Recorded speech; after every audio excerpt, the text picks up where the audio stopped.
Producer's note: this episode contains in-depth discussions of sexual abuse, sexual assault, rape of an underage victim, domestic abuse, and institutional cover-ups of rape and sexual abuse. Listener discretion is advised.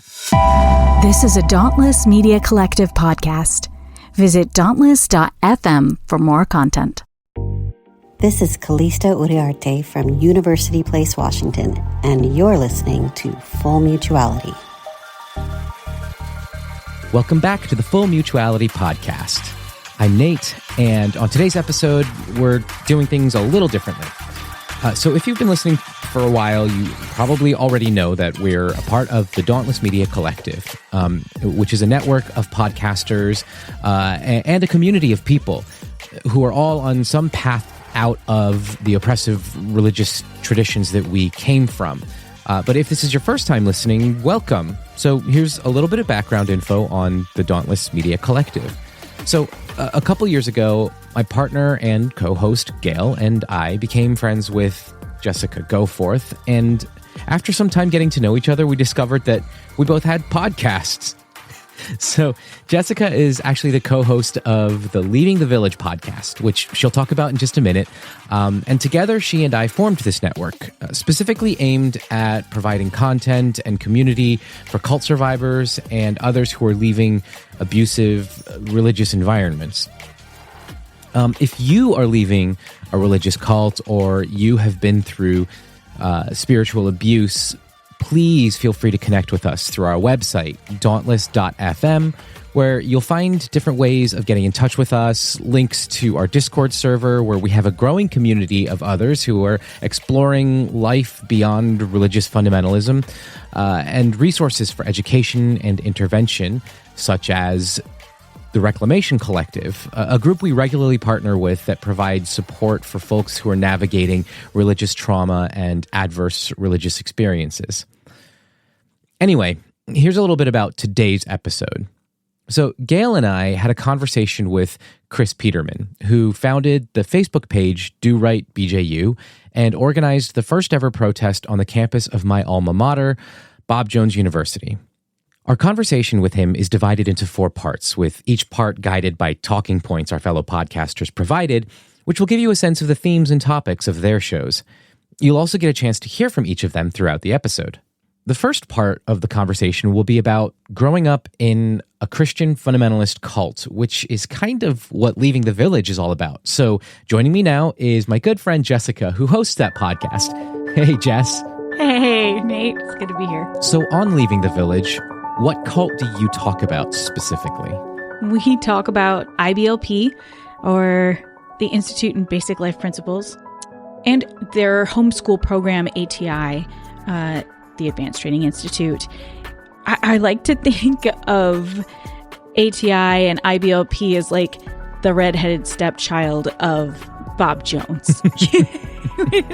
They were definitely in the same sphere of thinking, the same world of fundamentalism. Bill Gothard just kind of took everything in the direction of homeschooling exclusively, whereas Bob Jones was much more concerned with private schools and then obviously they're funneling into their university. Right. And so, yeah, we were very aware of Bob Jones, and I knew a lot of people who went there. And it was kind of one of those things where I wished I was allowed to be that worldly. Oh, wow. And I got to go to Bob Jones. But we weren't allowed to go to college. So, I was aware and I was watching what was happening over there, and just very, very keenly aware of the world and the environment that was Bob Jones, is Bob Jones. Yeah. And I think one of the connecting points, like I didn't grow up in IBLP, but we had a couple families that attended the church that I grew up in. Given our church's relationship to Bob Jones University, one of the things that seems to come up in these kinds of conversations is just how similar the teachings and the rules are between the Bob Jones University world and the ATI IBLP world, the way that they want people to structure their homes. Yes. The way that they, like, I remember my pastor's family didn't have a TV. I feel like that's sort of a hallmark of IBLP and ATI they wanted families. you to watch their really cheesy, crappy movies all the time. Right, and stuff right. that they made themselves. Yep. They would, the only TVs that were in my church family's homes were connected to a VCR. There were no rabbit ears. There was no cable. No. Just a VCR. In fact, we were supposed to call them monitors. Oh. They weren't supposed to be called a TV. So you had a monitor and you had a VCR attached to your monitor. So you could get around it. It's so wild. Yeah, and we had, Bob Jones had their own film production company. And yes, and we watched your films. Yeah. That was some of the things we were allowed to, part of the approved yeah. approved entertainment. That stuff like Milo and Otis. Like, why were we, like, we watched Milo and Otis, like, on repeat. I remember watching it at the training center. Wow. Really? Yeah. Yes. That's so fascinating. Gonna take a walk outside today. I still remember it. It was like the highlight of our day. And then I remember being like, I think this is for little kids. Yeah. But these worlds are so insular. They are. Yeah. And similar. And lots and lots of overlap, as you were saying. Just a lot. They went hand in hand. They just were in the same family. Yeah. We just weren't quite as polished as you guys were. Yeah. The publishing. And cool. Yeah. Right. Cool, right? Right? You had a whole university. But yeah, I think the connecting point really for this part of the conversation is the cult-like upbringing and the abuse in the family that tends to happen. So I'm really excited for you all to hear this conversation. It's a very powerful one. It's a little bit painful, so all sorts of trigger warnings and content warnings for domestic violence, domestic abuse, sexual abuse, all of that stuff is going to be in this conversation. So, but yeah, anyway, check us out, dauntless.fm. All of our podcasts participated in this episode, so I'm really excited for you all to hear it. Yes, so excited.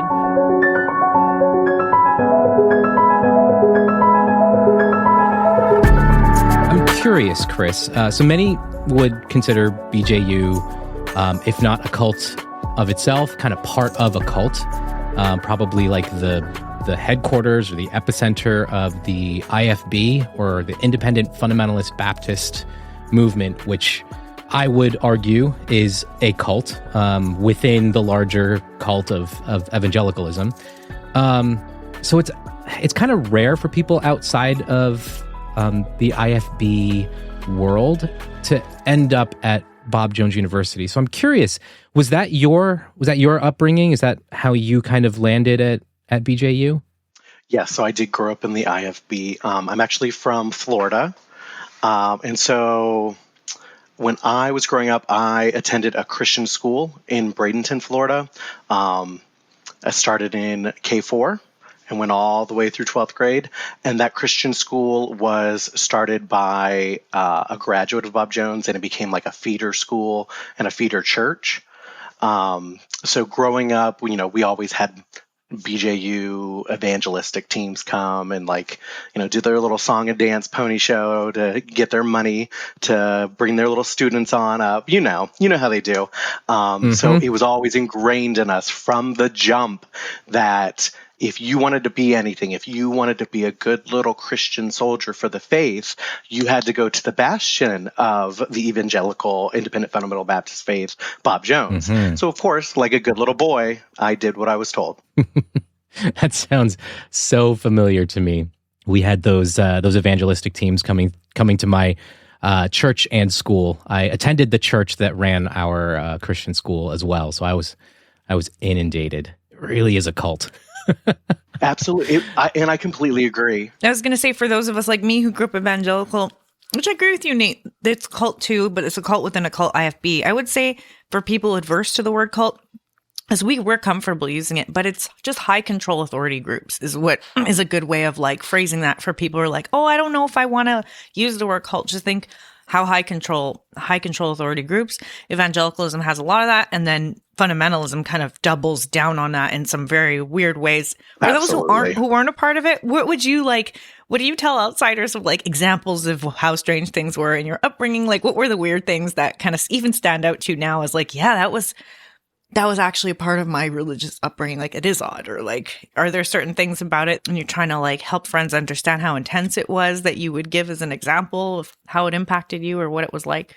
Yeah, like for me, growing up, they always preached about how evil the world was and how, we needed to remain like a close body so, we could make sure that none of us were stumbling. And, of course, we were very discouraged from going to the movie theater because it was the devil's house. And, your testimony would be hurt if someone saw you going in because who knows what you were going to see. Obviously, no drinking. Right. They even taught at my church that you really shouldn't have TVs in your home. It was all about, controlling the narrative that you're getting and controlling your worldview so they can manipulate it to continue to have followers, continue to get your money. It's absolutely 100% a cult. And it's so crazy thinking back on it, like 10 years removed. Oh my God, I'm getting old. How insular we were. And Nate, it sounds very similar to you. Oh yeah, absolutely. I grew up in the same kind of environment. The church that I was a part of, they strongly discouraged families from having TVs. My family, like my parents, my dad didn't grow up Christian, and my mom grew up kind of mainstream evangelical. So entering the fundamentalist world for my parents was a new experience, and it was. I've never asked my mom her perspective on this, and I'd be curious to know how she experienced going from the sort of mainstream evangelical world where they didn't really have those strict music standards and they didn't have rules about drinking and going to movie theaters and stuff, and going from there to the church that I grew up in. I'm very curious what she thinks and how that went down for her. But yeah, like we were strongly discouraged to have TVs in our houses. And in fact, when I was growing up, our TV, once we started attending that church, our TV was kind of tucked away in a back room, or it was always like never in an area where if we were having guests over that people would just see it instantly, like we would, and if we were having church guests over, we would be in the parlor where there was no television, and even the Quick, throw a tablecloth over the TV in that other room in case they peek in. Right? The world is a little more foreign to me, but I wonder if there's like because I don't know your mom's perspective either on it, Nate, and I'd be curious, but I wonder how much of it coming out of an like going from evangelicalism into fundamentalism, I would imagine might be a little bit, for some people, a sense of security and it's going to sound like a weird thing, but like to have someone spell out for you how to do everything the right way. Like that's what I would imagine it could provide for someone of like, well, how is the right way to live as a Christian? Fundamentalism will tell you exactly. Right. How, like, there's no ambiguity, right? Like, it's sort of like compared to like mainstream evangelicalism where people, debate and have discussions. Oh, I don't know. Harry Potter's bad. Oh, I don't feel that way. Or I celebrate Halloween. I don't, like they'll have these conversations where they'll get heated and upset at each other for having different positions. But at the end of the day, it's not spelled out. Yeah. I'm very curious. Going back to your upbringing, when you were growing up in this church, what was that? Were you the kind of kid who was questioning the world that you were in, or did you just, abide by all the standards? You didn't really push the boundaries a little bit? Were you a rebel, or were you trying to make your parents happy and just want everyone to be happy with you? I was trying to make my parents and everyone around me happy. I bought into the whole thing. I was born into it. From literally the second I dropped out of my mama, they had me in that church. And then obviously I went right into that school, and I was involved in all the school stuff, but also all of the church stuff. So we were there at that location around the same people probably 5-6 days of the week. And I worked there as well. Oh, wow. Okay. To earn money. So literally my entire worldview was there. So of course I was trying to, keep these people happy, and it was my whole worldview. It's what I believed. I thought the rest of the world was going to hell, and that they were all, evil people that were trying to make me stumble away from Jesus, Looking back, there are a lot of logical inconsistencies with what we were taught and what's in the Bible. But of course, I would have never questioned that. My pastor told me. My pastor was appointed by God to lead us. Right. Right. So if he told you that dinosaur bones were planted there as Satan's way of trying to trick us into believing God didn't create the world. Literally, they Right? said that. I hear this from fundamentalists, and as an evangelical, I'm like, really? They did say that to you? And I'm like, no, this is a fundamentalist thing that happens, right? Like, I was just taking a guess, and you're like, yes, that happened. Yeah, my pastor growing up was had a little bit of some leanings into the Calvinist world. So his perspective was more of that was God's sovereignty. He put those there as a way to test our faith. What a loving God to I know, right? test. I find not to jump ahead, but I find especially Calvinism to be utterly disgusting. Yeah. Yep. Yep. You're definitely going to get 2 yeses from me and Nate. And that was one of the last stops that I made on my way out of evangelicalism. Was at one of those Mark Driscoll style churches. But we've covered that quite a lot on the podcast. Did you land in the Calvinist world later on? Like, I know we're not going to jump there, like, and just dwell in it, but like, did you make a stop there as well, Christopher? In that I Calvinism did not. You did not. Good for you. You were spared. Yes, I was spared. Yeah. Now, we did have certainly a lot of debates at Bob Jones about it. We talked about the schism that happened at Bob Jones years ago a lot, but I never fell into that logical trap. Oh, I wish. So one of the things about the IFB world is that it's rife with, and just like the evangelical world at large, it is rife with abuse, sexual abuse, misconduct, harassment, verbal abuse. It's just rampant in the IFB world. This is probably jumping ahead a little bit, but I do want to kind of touch on it here because it's part of your backstory prior to Bob Jones. But there was an incident at your church growing up too, right? Of abuse. Was that something that you were aware of before you went to college, or was that something that you kind of built an awareness of after the fact? So there were unfortunately multiple issues at the church I grew up in Bradenton. One of them was a friend of mine that I went to school with. She was in my same class. Like I said, we grew up in that. So from very early, I think she started in like first grade all the way through like, I think her family moved to Canada. I don't know, it was probably like in the 10th grade. So I was really close to her. Like we were very small classes. I knew her. So I graduated from high school in 2006, went to Bob Jones for a couple of years and then had to sit out due to like financial issues. I went and tried to work to save up some money. I believe it was during that time that I was talking to this individual who I'd grown up with, who also had gone to Bob Jones, and she confided in me and some others that her brother sexually assaulted, molested, and raped her. It was brought to the church's attention. It was brought to, leadership's attention, and it was swept under the rug. So that was shocking. That kind of blew up my worldview because I knew him as well. And then around that same time, I actually found out that my sister, who had also gone to the same church and same school I did back in Florida, was raped by a deacon of that church. And the pastor was informed. And of course, to protect the cause of Christ, nothing was done about it. and then not related to Bob Jones, but I also found out that my father had also has sexually assaulted and raped his daughters, my sisters, and it was brought to the pastor's attention. And just like before, not to hurt the cause of Christ, my mother was instructed to not leave him, not seek any type of police action.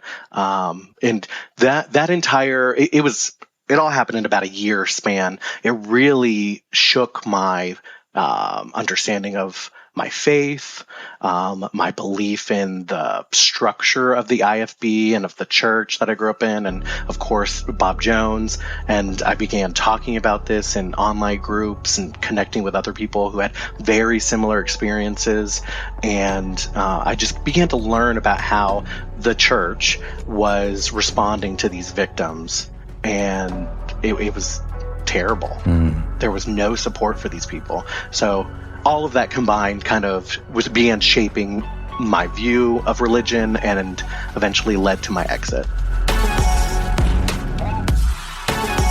Okay, it's time for a break. Brace yourselves, everyone, because if you thought that was bad, this conversation is about to get even more harrowing. Before we continue, though, I just want to mention that we had initially put this episode together quite a while ago, before Megan and Cortland from the Thereafter podcast joined our network, but I do want to give you a little taste of what their podcast is like. Welcome to the Thereafter podcast, a place where we explore life on the other side of faith change. We're here to break down the binaries, deconstruct the dualities, and wander through what it looks like to live in the gray. In church, we were told that life after leaving would be a bitter wasteland of unfulfilling hedonism, but we've discovered quite the opposite. There's actually a vibrant community of people on the other side of faith who are finding and co-creating space for hope and healing. Come along as we explore the all too often uncharted expanse of evangelicalism, evolving faith, and the life thereafter. I mean, when I'm thinking and listening to you talking about how all those things happen in a row and how previously this was a secure world for you, you know, you've bought into it all, you trusted the leaders, you trusted you didn't have any gripes with all of it. You really believed this was sincere. Mm-hmm. And then you're hearing all these stories of like within these structures, they went to leaders and they were told like things that were really traumatizing to them and didn't give them proper support. Was there a piece of you wondering like, okay, if I bring this up, it can't be everywhere. If I bring this up in my circles, people are going to be upset by it too. It's not just going to be me feeling like, did you start to try and get feelers for how the fundamentalist world, like people around you at Bob Jones or in your environments would respond to you expressing these concerns about what had happened to people you knew? And did you start to get a sense that this was bigger than just those stories you heard that like, just shut up, Christopher? Like, this is what I'm imagining, but I'm wondering, was that, yeah. I did. And so I started talking to my friends about it. And I was talking to, like peers or like support people that were, mentors or I don't remember the terms they use anymore. Like people that were supposed to help guide your faith that were older than you. And of course they responded with, oh, that's terrible. We should pray for them. Things like that are terrible. But it always came back to, but we don't want to go to the authorities because it would hurt the cause of Christ. And basically they just said, we're going to handle it internally. And when I would be like, well, how are we handling this internally? Because it seems like this is happening. Here's this situation that I know about back home. Here's this situation that I know about back home. I've been talking to other people in these circles and they have similar experiences as well. And nothing's being done. And basically they were like, you need to be quiet because you're going to hurt the cause of Christ. So you were hearing, shut up, please. Literally. You're going to hurt Jesus by speaking up for other people. What was that like for you? Like, when you heard it, were you upset right away or did you buy into it and wrestle with it and be like, wait, this is not sitting well? Like, how did you feel hearing that as sort of the response to things? So by this point, so I had, gone to Bob Jones for, I think about 3 years at that point. And then I sat out to, go work and try to earn some money so I could go back to that place. at that point, when I had taken that little sabbatical, I started working in the real world, and I got to interact with people not at the Christian school or not at the Christian church. Like, I was working at Walmart and I was working at JCPenney. But like, they were people that were just regular, normal people. And, getting to talk to them and seeing that they weren't going to, send me to hell with their evil, whatever, Right. how we were kind of taught. I really was so insulated. Just being around normal people, it kind of like woke me up a little bit to start questioning some things. Of course, I was getting older as well. And, not to mention the fact that, I'm gay as hell. The dealing with that. So there's all these different things going on in my head. Like, of course, I wanted to be a good little Christian boy growing up and go to Bob Jones and do the right thing. But, I didn't really have any issues for my first 3 years. I sat out, and then I started, my world started growing, and I started hearing these stories that started eroding my faith in this whole IFB system. And then I got to see people in the real world and that they weren't evil. And of course, at the same time, still struggling with my sexuality and how to reconcile that with a God that was supposed to love me, but was going to send all these gay people to hell because of something they didn't choose. Did you acknowledge it to yourself at that time while you were sitting out and meeting all these people? Were you out to yourself? Like, were you acknowledging to yourself that you were queer, or was just you were trying to pray it away? Or? I was trying to pray it away. During the day, we'd go out and hand out tracts and try to win the gays to Christ and win the lost to Him. And then at night, you know what happens at night. And then in the morning, I would pray and cry and beg Jesus to take it away. And it was like this cycle, and that nothing ever changed. That was difficult. Yeah. You've been through a lot. Like, your story at this point, I'm just like, that's all over so the place. much to try. No, not all over the place, but if I'm going to go visit Christopher, how old were you around then? Like 20-something years old? Yeah, at that point, I was probably like 22. 22, and your whole world is literally collapsing around you. Like, you have only known this world. Yeah. And you didn't hear one story. It's in your family. You're processing your father, you're processing your sister, your mom, all of these pieces that, like, 22-year-old or 20-year-old Christopher needed support. He needed somebody to listen and care and recognize this is horrific. Yeah. That you are processing a lot of trauma. And during that same year, I was excommunicated from the church that I grew up in because I was seen at an Applebee's drinking a strawberry daiquiri. Oh, God. Wow. So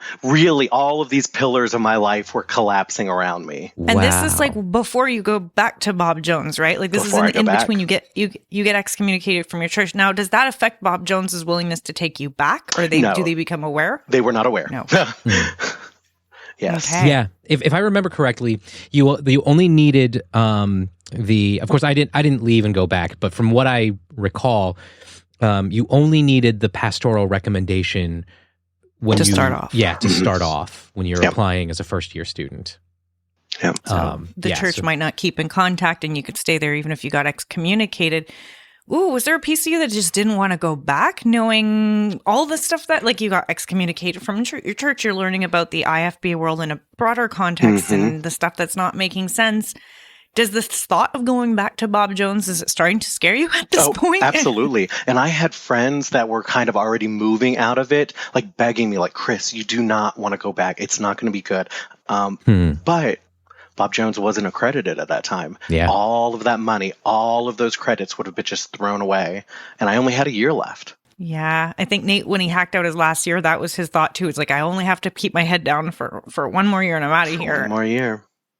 So I made the decision to go back. And there's a twist in your story. Yeah. So you go Yes, back. there is. So you go back to Bob Jones, and let's go ahead and take that detour. Who is Tina Anderson? So, like I said, as I sat out for this year to earn money, I I had these friends that were already starting to leave the movement, and they were reaching out to me, introducing me to new people, adding me to groups to try to like open my horizons and open my eyes to what it actually was. In that, I met this woman named Tina Anderson. She was part of some of these groups, and I got introduced to her, and we became very friendly, and she was sharing her story. She grew up in New Hampshire, and in the same IFB environment, went to a Christian church. Her pastor was Chuck Phelps. And when she was a teenager, I believe 15 years old, she was raped by a member of the church, a deacon. And so, like I said before, my sister also had that same experience at my church. So a lot of this was resonating with me. And before Me Too, you didn't need to be told believe women. You were not. I believe women. I know the shit they're being put through, and I am very well aware that this is a reality that women are going through around me. Yeah. So, she was telling me her story about how Chuck Phelps, her pastor, made her stand in front of the congregation there and apologize for being sexually assaulted, raped, and impregnated at 15 by a deacon of the church. He also then forced her to go out of state, give birth to the baby, and then put it up for adoption. There's so much there to unpack. I want to start with being told to apologize to the church. So she's apologizing to the church, even though she was assaulted. How, in a fundamentalist world, what is she saying as her apology? Like, she's not like, I'm sorry I got assaulted. Clearly, she's being framed as the person who's done something wrong, right? What's the kind of apology they're expecting someone to give in those kind of scenarios? Now, I wasn't there when she had to apologize, and I don't know the specifics, but I know of multiple other people that have had to apologize for things like this as well. And, if a woman felt any type of arousement or pleasure at all, despite the fact that she's underage, and I'm not saying that's the case for Tina, in any of these situations, they ask you really personal questions like, did you feel any type of pleasure? If you did, you need to apologize because that's a sin. You need to apologize for having sex, even though it wasn't your choice, because that is a sin against God. And God said, don't have sex before marriage. So, she had to get up and apologize. I can't even imagine what I would say if my pastor told me I had to apologize for being raped by an old ass man when I'm 15 years old. I want to burn that church to the ground. God. Like for like real. You think if Jesus driving people out of the temple whips for just exploiting people financially, what do you do with someone who's in charge, who's raping people? Like, you burn that shit down. Like, I can't think of what else you can do. Literally. One of the things I've heard often in those scenarios is they tell women, like, you tripped up this. If you were this is not just fundamentalism. In evangelicalism, these kind of lines can get used against people of like, well, the devil used you. This is a man of God. He he loves the Lord. You were used as a temptation to him. Like, the responsibility that gets the responsibility that gets put on a woman to try and make her some sort of a responsible part of the whole story instead of the person who's done the harm being held responsible. It gets shuffled off in patriarchal culture, even if it's a little bit of patriarchy, not like the whole, blatant one, it's still part of the culture too. Like, I think of the Billy Graham rule and how mainstream that was of like, men don't be alone with a woman. And I think, like, in the secular world, like, I read a quote today, and I'm going to tangent off for a second. It was April A. Joy. I don't know if anyone else follows her or knows who she is, but she does a lot of great deconstruction material, and I've probably quoted from her before. This was her comment that stuck with me. I'm going to quickly look it up. While you're looking that up, that just reminded me of Mike Pence and not being in rooms with women. Oh my God. I can't believe we had that in the White House. Oh my God. Right. But that's a great thing. Like, that shows how common, like, people are like, oh, this fringe belief. And you're like, no, your vice president, who was evangelical, stated this out loud. And it's not like the evangelicals went, don't say that. That's embarrassing. I'm like, yes, what a man of God. He thinks this way. So here was the April A. Joy comment. She said, drag queens taught me my worth is just in being my authentic self. The church taught me my worth was in my virginity at the wedding altar. Which one of these sounds more like sexualizing? And when I think about that, and I think about how outside the church, I never had a man say he can't be alone with me because I could trip him up. Like that, like being around me one-on-one, I was somehow a stumbling block or temptation. Like I never had that weird vibe. I'm not going to say guys in the world outside of church can't be creepy, because yes, men in general get lots of shades of creepy all over. But just to be blatantly told in a church that men are taught to be suspicious of you as a woman, to feel like you are going to be a threat to them, just by tempting them. That kind of vibe is it's really creepy. And so then that responsibility gets thrown at women when guys do horrific things, as like, you had a responsibility in this somehow, because you come from Eve. You guys were those sinners, right? You guys led men astray right off. Like sin entered the world through women in the evangelical and fundamentalist belief. So we are the ones to be looked at with suspicion, right? That's part of the whole package and narrative that kind of goes out. And so you got to witness firsthand how that was being played out with somebody who you'd met through your groups and who you had heard her story. And how does Chuck Phelps, so this guy ships her, so we talked about having to apologize in front of the church, which is horrific. And then they ship her off. Mm-hmm. Ship her off, send her off to have that baby. So, they don't have to deal with that in church. They don't want that embarrassment. And then they force her to give it up for adoption. Force her to give up her baby. Yeah. And then if I remember the story correctly, she was then sent to live with another IFB family way out of state, like out Wisconsin or Indiana or something like that. Just imagine her life. Like, she is told that she's done something wrong. She's impregnated at 15. Her entire world gets crushed. She has to apologize for something she didn't even have a hand in. And then all of her friends are taken away. She has to give up this baby. And then she's pulled off to some random family to live out the rest of her who knows how long. Like, that's, I can't even imagine. No. And the person responsible for making this happen and putting this into play and handling this situation is Chuck Phelps. So Chuck Phelps, how does he tie into your story? I mean, you met her through these groups online, and then how does that tie back into where you are and where things go? Yeah. So Chuck Phelps was a member of the board of trustees of Bob Jones University. So when I came back to the school, I had been hearing these stories and obviously heard about, what happened to my family, heard about what happened to my friend. So I went to the Dean of Men and I was like, hey, I want to bring this situation up to you. So this is my last year. I've been out for a couple of years, but I'm like, hey, I've heard this story. This guy named Chuck Phelps is on the board, and I have a problem with my tuition money, going to you guys with this man on the board making decisions for this university. And I think that you guys should look at it and, remove him from the board, because it's a bad look for the cause of Christ. And I threw that one out there.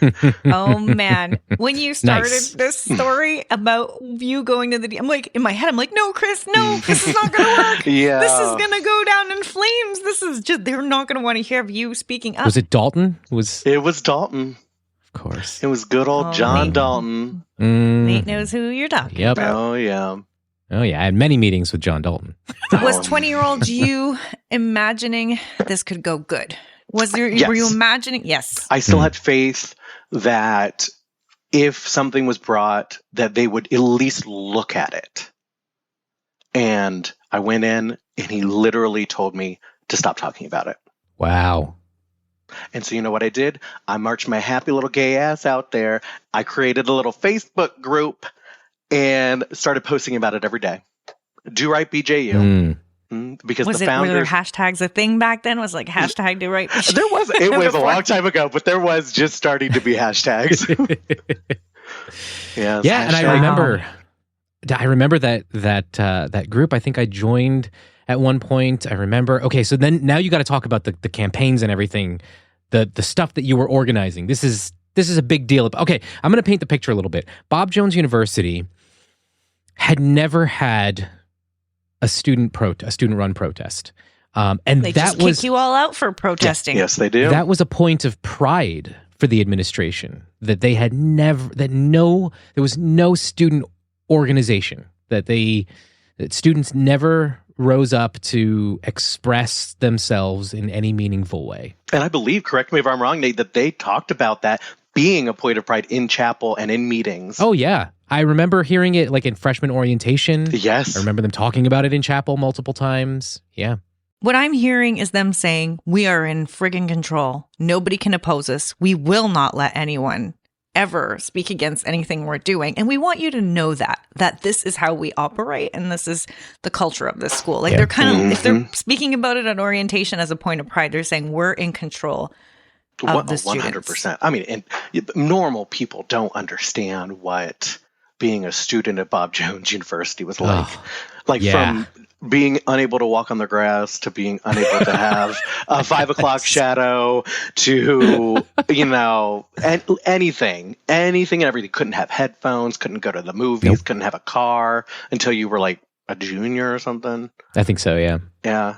And granted, and I want to caveat all this, it's been years, almost over decades. So maybe some facts are wrong, but certain things have changed. I saw promotional pictures of life on campus, and women were wearing pants. And Nate was just like, "What? There was Bob Jones?" Oh, it gets better. So then the next step from there, women wearing pants, walking around on campus. A guy was wearing not high rise, but their ankles were showing, no socks in sight. So he must have been wearing no-shows. Faces. Yeah. The expression on Christopher's face. And then scandalous this no picture socks was of students walking on the grass. They get everything now. They do. Good for them. Those spoiled kids walking on the grass. What is this world coming to that you're letting kids walk coming on to? No. Walking on the grass at Bob Jones University? Mm-hmm. Next Lord thing you Almighty. know, they won't have to go to chapel every day. I mean, as an outsider, hearing you guys have shock over students walking on the grass is amazing. Like, it's actually, like, as an outsider to this culture, I'm like, what? Yeah. This is some sort of big deal? How? Why? In what world? But like you guys said, BJU, a very unique experience, very different than other universities. And so doing the first ever student protest in a culture that says, no, we pride ourselves on the fact we are in control of this group. Students don't do this. And so that communicates to you guys probably that you can get kicked out for doing this. Were you aware when you started this group that you're pushing that kicked out boundary if you get caught? Yes. I was aware that there were definitely risks involved in what I was doing on Facebook and speaking out in person. Were you trying to disguise your identity in some way? Like you were saying stuff publicly on your Facebook, but I'm sure the stuff you were saying in groups was more specific and probably what you let more publicly was more guarded. Or how did you go about, trying not to get kicked out? I didn't give that much thought. 20-something-year-old passionate kid, you're like, exactly. Call ahead. Like, what are consequences?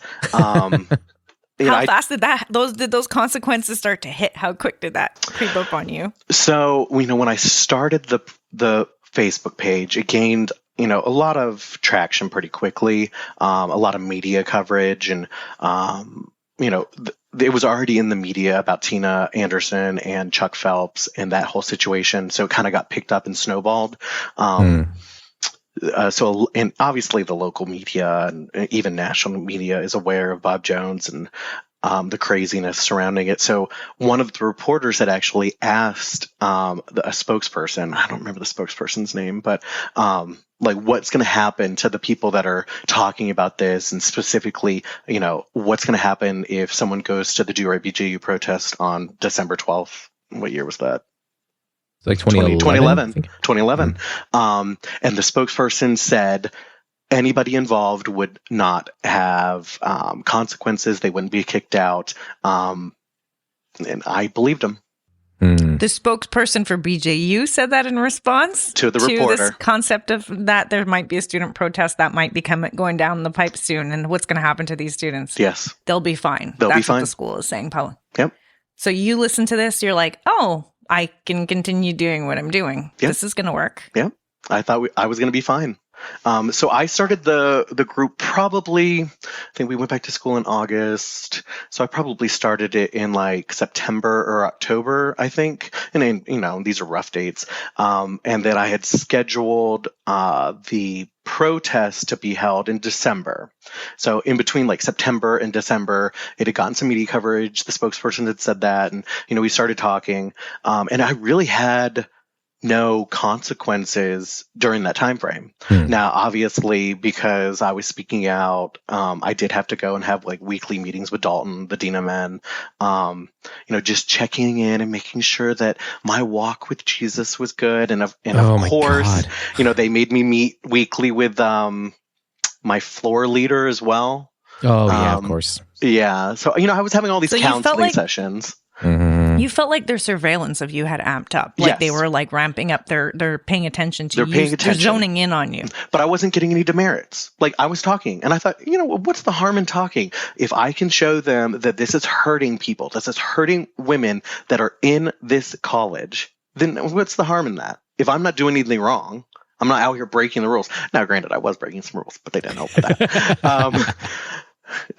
But yeah, I just assumed that I'd be okay. He said I was going to be okay. Yeah. Ugh. What's wrong with standing up for women? At a place like BJU? At a place like BJU. So, December comes around right before the protest. So we had like several different things that we wanted to happen. So we wanted Chuck Phelps removed from the Board of Trustees. We wanted Bob Jones to review how their counselors were speaking to victims, both men and women, and we wanted to bring in an outside group to review all of these practices and allegations and to provide a report. Those were our thrre main pillars. And you got all three. Oh, hang on before we go there. Well, hang on before we get we're there. Jumping ahead. I wanted to ask, you'd mentioned the stories of the women and the situations of people close to you and what they'd gone through. And now you're talking about wanting the school to review how they're handling internal assaults and sexual assault with regard to BJU. Had that, as you were organizing this stuff, had you become aware that there was a problem inside the school? Was that Absolutely. like a new component? Yes. So as I was getting more connected to these groups, and then as Do Right BJU, the Facebook page, started blowing up, people were reaching out to me, former students, current students, and telling me, hey, I'm going to say probably 75% of them were assaults or rapes outside of the school, but they would bring them to the university and then they were told, oh, well, what did you do to cause it? And then they would go to these counseling sessions. Well, you need to also apologize for your role in this. But there was a significant amount that actually happened on campus. And there were several instances of students that were raped or assaulted that were actually kicked out because of that. Wow. And they were the victims. Wow. And so I was getting all of this information and I was bringing it to Dalton. I was saying more and more people are coming to me and saying that this is what the counselors, this is what the Dean of Women and her little subordinates were doing to them. And this is the kind of counseling that we're providing. And this is not healthy. This is not helping these women heal from this trauma. That must have been a whole lot for a 20-something-year-old to have to carry so many stories of like harm inside the university. And like, I guess people see what you were leading and wanted to tell their story to somebody who would probably was really empowering for them to realize here is a student risking himself to stand up for us in an environment that never listened to us, that never believed our stories, that always pinned it back on us. Here's someone saying that's wrong. This is not the way to go about it. We're not handling this well. So I'm sure more and more people felt the need to open up to you because they could tell you were willing to risk it for speaking up. And that's a lot. That is an absolute huge weight for one person to hear so many stories. And these stories would just call back to your own family, like call back to your own sisters, call back to people super close and tight to you who have gone through her. Like, I can't imagine what was going on internally in you. Yeah. The passion you must have had walking into these meetings and wanting to see change. Like, this would have been coming from the bottom of your heart in terms of just like, I'm not speaking for one person. This isn't just one thing. This is like a whole culture. And I keep hearing person after person saying these things to me. And I want to see, a change going on here. Yeah. Looking back on it, it's emotional and it's heartbreaking. When I was in it, I just felt like I had to do something. It didn't seem as burdensome. You'd have time to process, probably. Yeah. Between all the counseling, the schoolwork, because the schoolwork's a lot. I worked like 3 jobs at the same time. It was a lot. You were in survival mode at that point. You didn't have a chance to sit through all the emotions of everything that was hitting you, and you just had to push forward with this. So you get this. So what does a student protest at Bob Jones look like? Well, how does organizing? Before we go there, I do want to kind of point out, given the way that all of this is going down, and how this administration is lording their power and authority over you, over students, over victims, and then the rampant power abuse in these environments. I don't think it's lost on anyone listening to this conversation that there are severe power imbalances in these environments. I mean, we're seeing that playing out in evangelicalism at large with these scandals that are breaking out at churches all over the place. But this story is it's just rife with those kinds. The amount of intimidation that the university administration uses in order to keep students in line, particularly students like you who are recognizing problems in the system. God. Hey, good peoples. How y'all doing? It's your host with the most here, Dan White Hodge, with Profane Faith. Well, if you're still listening, which I hope you are, if you're hearing my voice, man, wow, what a ride, huh? Chris's story is, it's not unique, unfortunately. I think what Chris is talking about is a lot of what we engage with on my podcast, Profane Faith, which I'll get to here in a minute.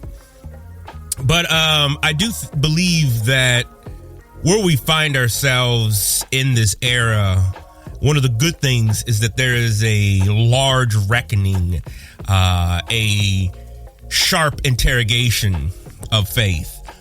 And I think that's important.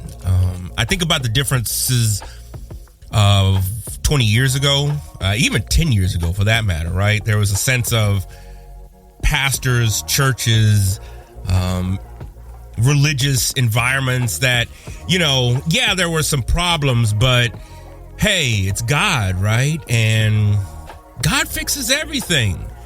And I think what Chris's story, and particularly Chris's section, is talking about, right, is components to power, okay? Particularly white cishet males keeping that power. Think about my own time when I worked in the evangelical outreach organization, in Young Life. There was that sense of power. The white man was always right, in everything. And that power continued to grow in many different ways and avenues. And even when it was a quote unquote multicultural or multi-ethnic setting, it was still a colonization of that. It was still an imprint, if you will, of whiteness. And so Chris's time here, and just Chris's reflection on just religion, power, authority, and the damage, really, right, that Christianity has done, particularly evangelical Christianity. Again, these are things that I get into on a weekly, bi-weekly basis in regards to faith, spirituality, and how we can question that. There's a lot of people now who are coming out, if you will, to use that terminology, that phraseology, if you will, in regards to their own experience. I mean, once upon a time, even my own excommunication out of my Seventh-day Adventist, black Seventh-day Adventist background, right? I thought I was just unique. I thought I was just, okay, this happened to me. Sure, maybe a couple of other people. And the fortitude it takes, the power within a person that it takes to leave an environment like that, because The concept and ideologies around hell and damnation are powerful, fam. They will keep you bound in many regards to just about anything. I mean, this is one of the reasons why cults exist, right? There's a sense of community. There's a sense of connectiveness, like-minded thought, especially when you start getting into binary conversations, right, of hell or good versus evil, right? And so we're seeing that come together now in this era, and I'm very thankful for that. I'm thankful for Chris surviving this insidiousness that is religion, that tells you to act a certain way. I was just watching a video on Instagram not too long ago, and it was somebody who was quote unquote formerly gay, and is now talking about how they've been delivered and all these things. And it again, these type of things, right? I mean, do we really believe if there's a God that is out there that created all these things, right, that knows about quantum physics and theory and entanglement, can travel between dimensions? Do we really believe that God really cares about who you have sex with? Really? Oh, man. I mean, those are the type of things, right, that we weren't allowed to ask. And I think it's important to keep asking those questions. I think it's important to question anything that you have a funny feeling about in your gut, okay? And I think that is part of the spidey sense. I mean, I am definitely not a Christian in the sense that, right, I'm going to church and I'm doing all these things that have been laid out. I do believe ultimately that there is a consciousness beyond for what we can see, right? But what we have now in front of us, what the quote unquote church is, hell to the nah. Nope, not at all. Not at all, not at all. So, I think it's important to question. I think it's important to engage in that. And I also think it's important to walk away. Because religious affiliations with evangelicalism, that's not going to change, okay? That's not going anywhere. So I think it's important to walk away. And even if it means walking away from the God you thought was God, I think that's important too. Yeah. If you're interested in conversations like this and similar to what Chris is describing, Profane Faith, man, come on over and check us out. We're on any platform that you have podcasts on. Check us out. We're also at whitehodgepodcast.com. You can see what other podcasts that I also host and what other platforms we're on. But of course, we're on iTunes and SoundCloud and Spotify.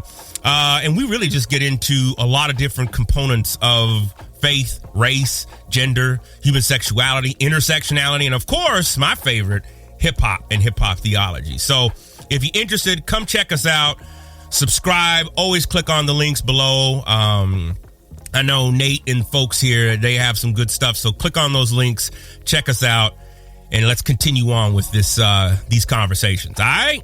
All right.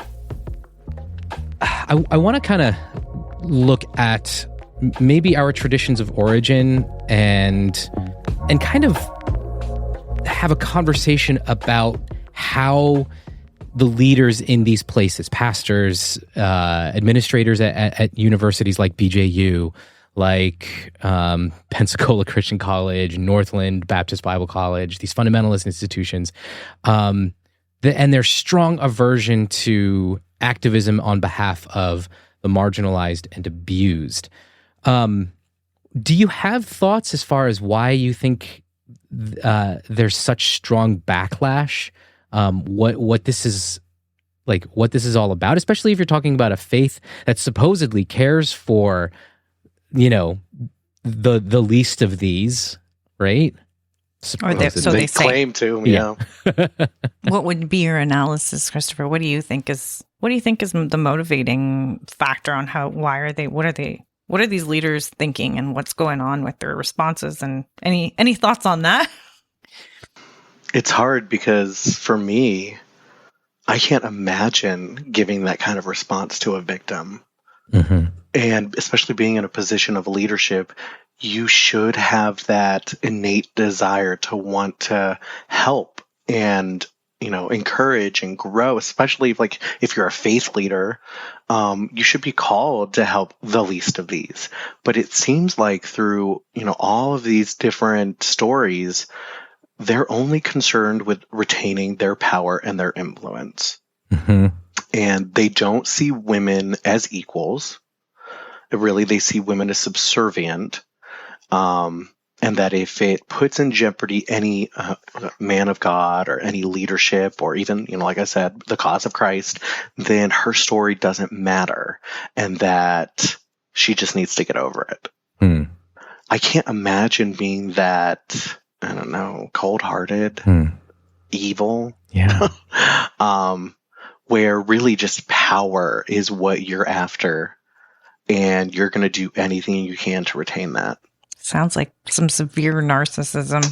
Oh yeah, I think there's a lot of narcissists in power throughout all of these churches. IFB, Evangelical, Catholic Church. Yeah. In high control groups where you literally chuck your empathy out the window in order to keep power. If you can do that easily, it's narcissistic behavior. I don't want to diagnose anyone as a narcissist because I'm not a therapist, but behavior that has narcissistic traits is literally taking your empathy and doesn't matter.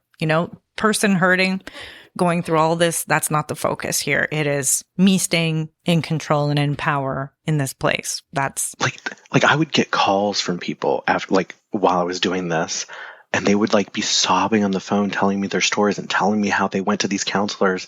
And I'm just sitting here thinking how can someone talk to them like this? You have literally no empathy for what this person has gone through. It's, yeah. I don't know. I don't get it. It's disgusting. Yeah. I find there's a thread here, and I think something that I've noticed in particularly places led by cishet white men, there is a tendency to never look at life through the eyes of the poor, the marginalized, the oppressed. There's a justification in trying to downplay how horrible it is, right? The fact that you were in a dorm named after a Klansman at Bob Jones' Gate, and you asked for to be taken out because of that reason, and they were like, nope, not a good reason.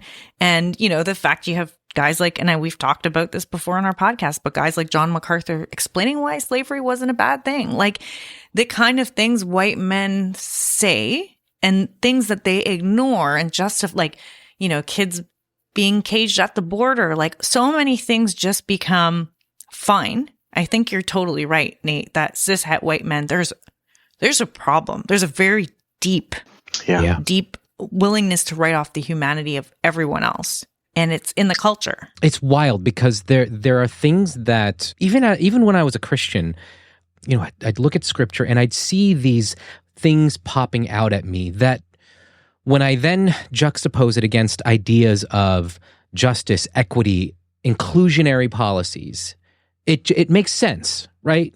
It sort of fits even with the evangelical interpretation of scripture that we were fed, right? That the Chris Tomlin song, our chains are gone, been set free, right? Supposedly, these ideas of liberation are supposedly running through our faith tradition, and yet we don't see that happening. And in fact, we see people just grabbing at more power and lording it over people and continuing to perpetuate the injustices that society has perpetuated for centuries.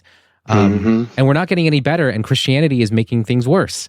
If these Christian leaders were literally reading the Bible and seeing what Jesus, and again, I don't believe in Jesus, but seeing what is it, the words that ascribed to Jesus in the Bible, they should be the ones on the front lines of demanding equality and really socialism, and but they're the complete opposite. They're, capitalist, power-driven, like, Yeah. It's a complete distortion of what Jesus said.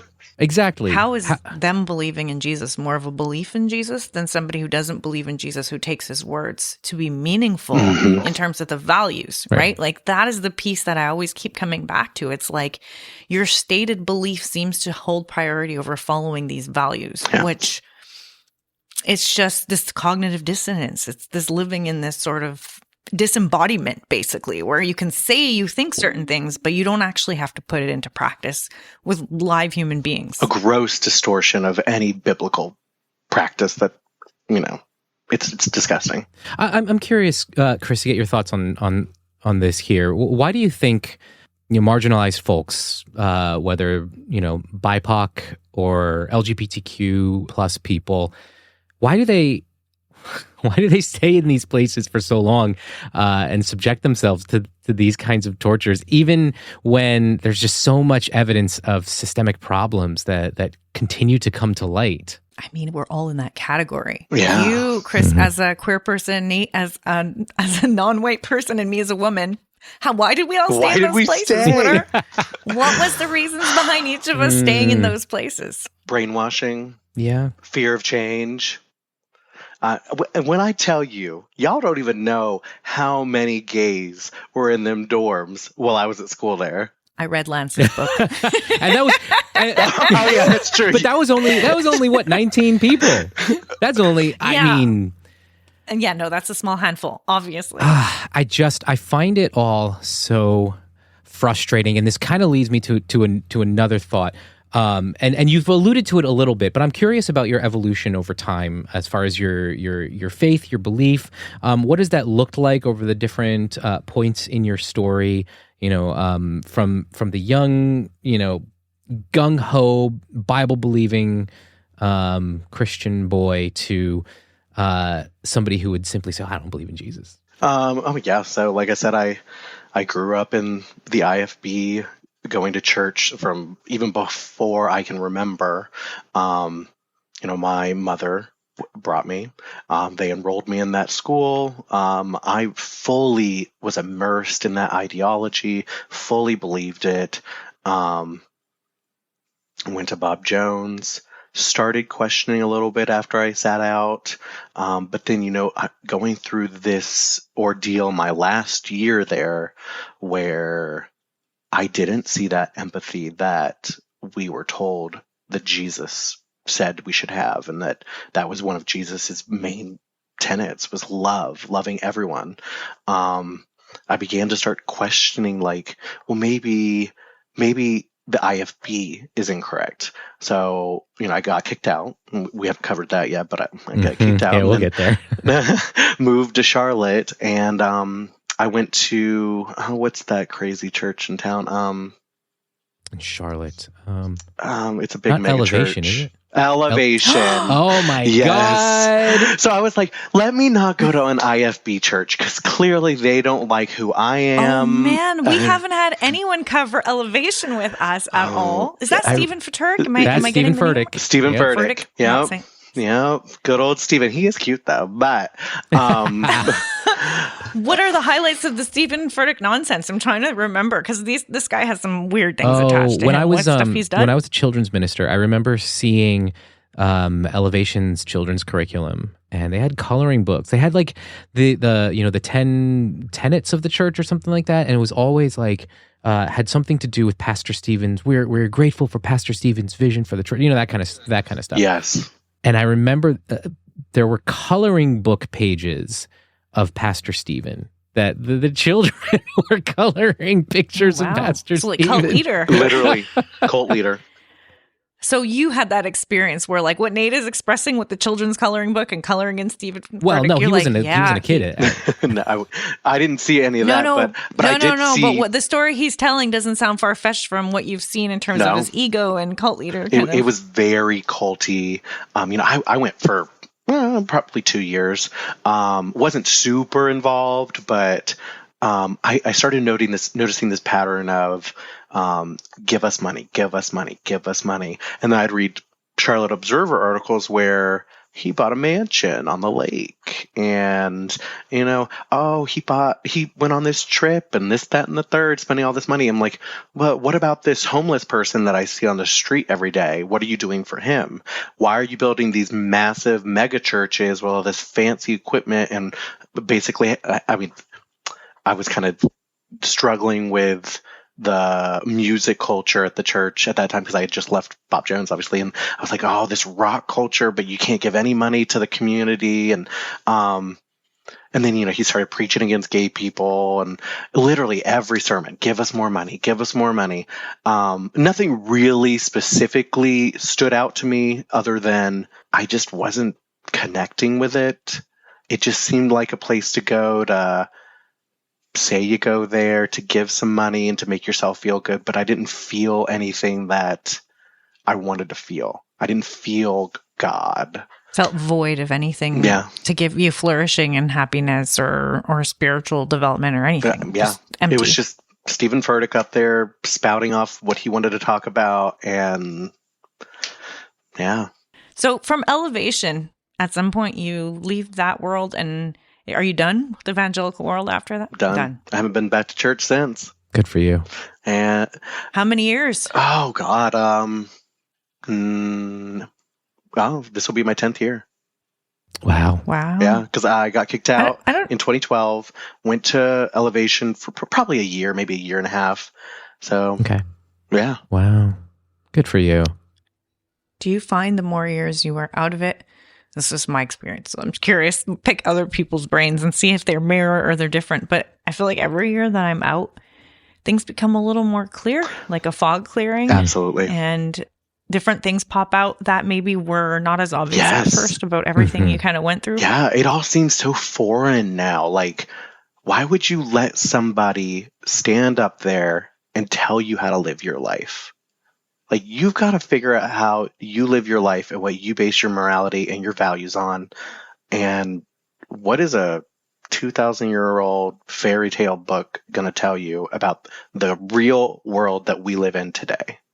Yeah. Not a lot. Yeah. Especially how they're interpreting it and putting it into practice. I was going to say, exactly. There probably are healthier ways to use it, but it would require you to have to use your critical thinking muscles and skills and not have it used as like a manual that's spoon fed to you about this is God's basic instructions before leaving Earth. Bible. I don't know if you guys heard that weird stuff growing up in church, right? But I was like, here's the manual. Or this is God's love letter to you. I mean, I heard somebody in their church, they were told, flip open the Bible and point to a verse and God's going to speak to you. And they fell on something really weird. And I'm like, the Bible's not designed to be loved. God's not writing you a note. This is a lot of people's collections of writing.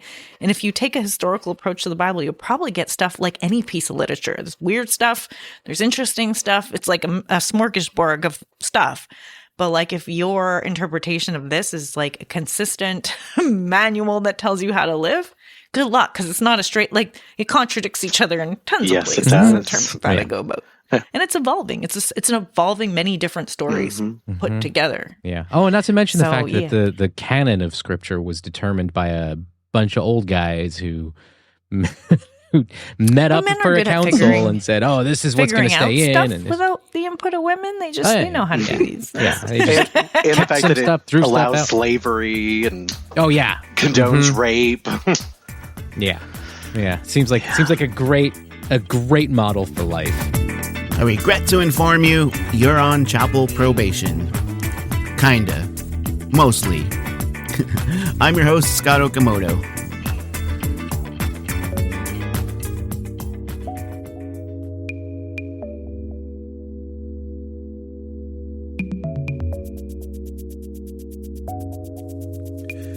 Greetings, reprobates and dauntless media listeners of all of the wonderful podcasts in our little network. I guess I regret to inform you, you're all on chapel probation. Did I say that already? I did. Okay. For this segment, I want to give my thoughts on Christopher. So by this point in the podcast, you've already heard the segments from the other awesome podcasts, and statistically, like 50% of listeners have stopped listening and have clicked over to like Straight White American Jesus or maybe a true crime show. Both are good calls, actually. But but if you hear me right now, you're here. So I appreciate it. Truly. Christopher is clearly a great person with courage and a strong sense of self. And hearing his story and his thoughts on his past religious life, particularly before BJU, I'm not 12. Hearing his story reminds me of so many guests I've had on Chapel Probation. His story reminds me of my own story, some of which I write about in my book, Asian American Apostate. Sorry, had to promote there for a second. But seriously, the way Christopher deconstructed while at BJU was... Let me start over. The way Christopher deconstructed while at BJU was similar to my own deconstruction. Being exposed to people in the world, questioning theology, weird theology, and weird rules. Damn. I was called a harm to evangelical culture by my dean. And as you'll hear, Christopher was accused of hurting the cause. His story is far worse than mine, but the message is the same. There is no disagreeing. There is no protesting in those systems of oppression. I don't know about you all, but goddamn, listening to Christopher's recounting of the rape victim being forced to apologize for being raped and being taken from her family. Ugh. Anyone else scream when you heard that? My family thought I was having a psychotic episode tonight, like most nights that I'm doing this kind of work. So when Christopher organized his fellow students to rise up against BJU, it reminded me of the badass BIPOC kids and queer kids at APU who united to fight against the administration. For all the horrible shit these schools are guilty of, they do birth some incredible activists who become agents for change. Like real change. Final thoughts. The best line of the segment, I did not finish at BJU. I'm not 12. I might be 12. So, and also Christopher. Christopher shows us that being true to himself and all aspects of his humanity and identity can come at a cost. But it can also give rise to parts of your identity you never imagined. So, just out of curiosity, did you ever end up finishing your degree at BJU? Or I did not finish at BJU, and for that I am very thankful about. Yeah, I'm a little jealous. Yeah, but I did go to another wordless institution to finish. But so let's go back to December of 2011. Yes. Lots of buzz online, getting really close to the protest, first ever in BJU history. How do we get kids to stand up without getting themselves thrown out? How do we go? What does a protest look like at an institution where they can throw you out for protesting? What do you guys come up with as your way to? So what I had suggested was you don't have to be involved, but if you want to be, wear some type of red. It could be a little flower that's red, a red shirt, anything like that. And if you wanted to, you could come to where did we stand? I think we stood right in front of Rodeheaver, somewhere around there. Oh, wow. Okay. Right there. Right in the front. Full view. Oh yeah. And we had a whole bunch of red balloons and we released them in memory of people. So some students were there. A lot of alumni came, a lot of media, and we released balloons. We talked. We, just described what we were there for and what we were seeing at the university and the changes we wanted. But interesting to point out a nice little tidbit. Like a week before the protest, Chuck Phelps up and resigned. Wow. And I think that they thought that Chuck Phelps resigning would stop the protest, but I had two other points. So I said, it's going on. We're going to keep going. But yes, so that actually, even with him resigning, built up even more media coverage. So that must have felt encouraging for the students who wanted to be a part of this, to know, things are happening. Just to talk of the protest is getting things moving. Yeah. I'm hoping. Was that an encouragement to the group of people who wanted to see these things at Bob Jones? It was. See the change to Yes, know? it was very encouraging. Like, there was so much conversation in these groups around that as it was occurring. You know, obviously there was a little confusion, like, are we going to keep going? Are we going to do this? And of course, you know, me and the leadership team of Do Right BJU said, yes, we are going to continue. Yeah, it was exciting. We saw that positive change being put into place, and it was good. And we had a nice little handful of current students that joined. A lot of my close friends wore red. They were very concerned about retaliation. So not everybody came to stand in front of Rhodey Heaver or wherever we were. But when I was in chapel that day, there was a not overwhelming, not anywhere near overwhelming, but there was some red in the audience, and that was encouraging to me.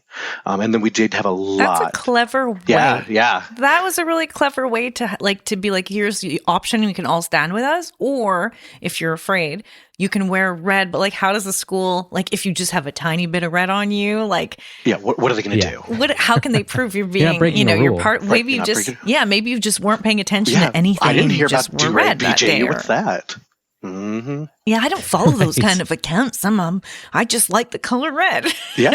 It's very clever. And it's interesting because most schools would never have to worry about how do we protest discreetly. Like, this is a very different type of protest than what you would see at most universities. Yeah. This is not your kids out with picket signs standing. It's like there's options for trying to be discreet and supportive at the same time, which is very unique. Yeah. It's what a high control environment protest could look like.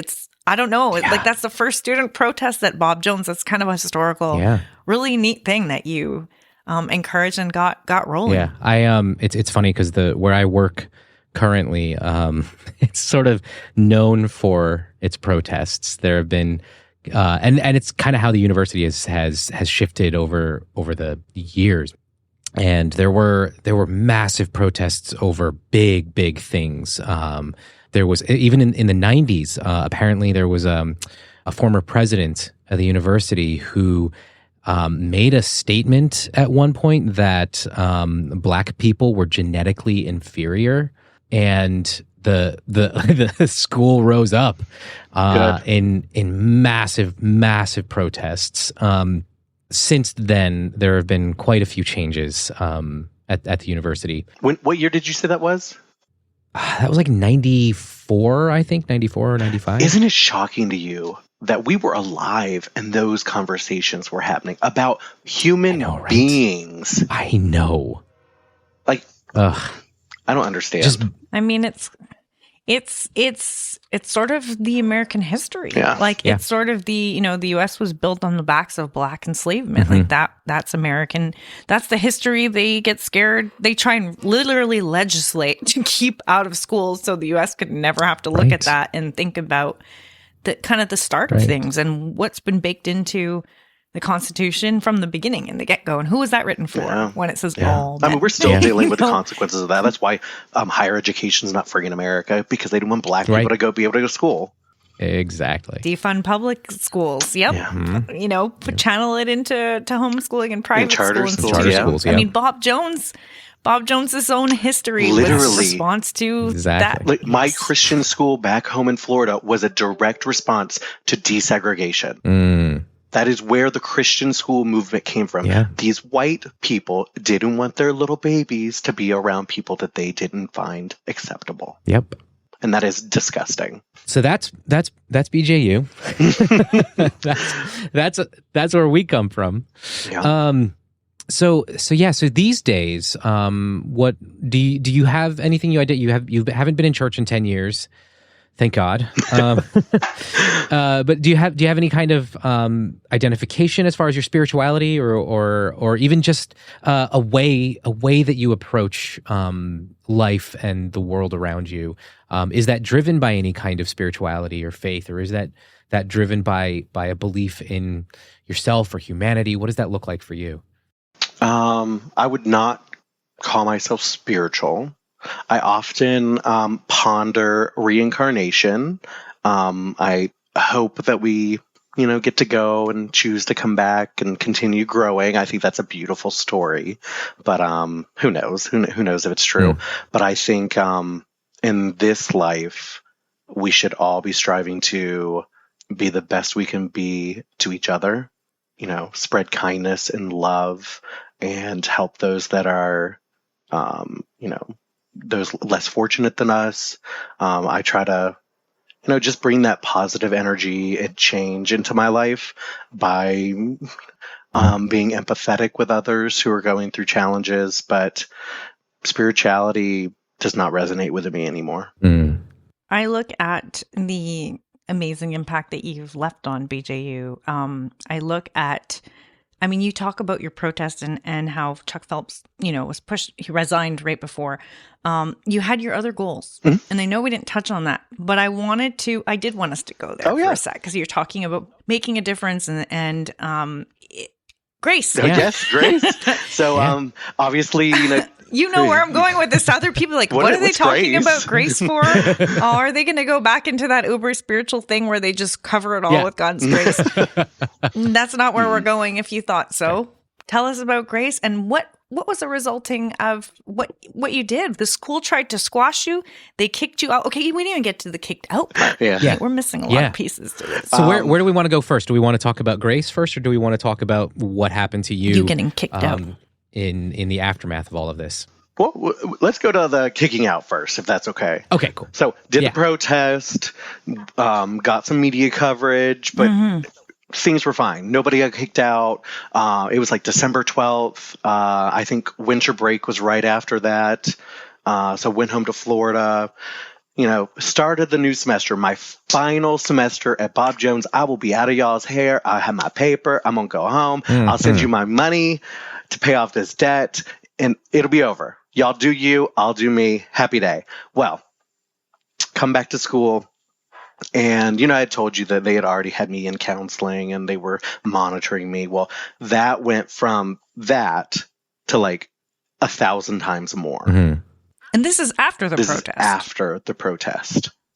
So now there's no spotlight from the media to say, is Christopher going to get kicked out for doing the protest? Yes. Protest is done. Yep.